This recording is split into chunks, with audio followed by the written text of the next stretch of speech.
মালিক তোমার হিসাব বুঝি না, বানাইছো আমায় নাদান। মালিক তোমার হিসাব বুঝি না, বানাইছো আমায় নাদান।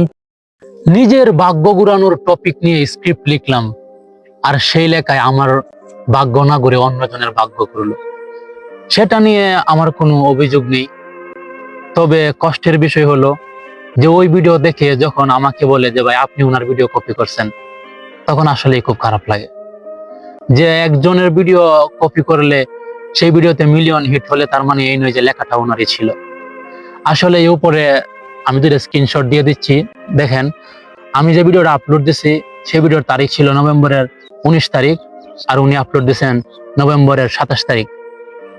আর এই ভিডিও দিয়ে প্রায় 1 লাখের উপরে মানুষ ভিডিও মেক করছে, কিন্তু তারা হয়তো জানেই না আসলে লেখাটা কার। এটা তো আমার খুব কষ্টের লেখা ছিল। হয়তোবা আমার কণ্ঠ আপনাদের মন জয় করতে পারেনি। আসলে কি বলবো, কারো প্রতি কোনো অভিযোগ নেই, হয়তোবা বিধাতা আমার ভাগ্যই খারাপ দিয়েছে।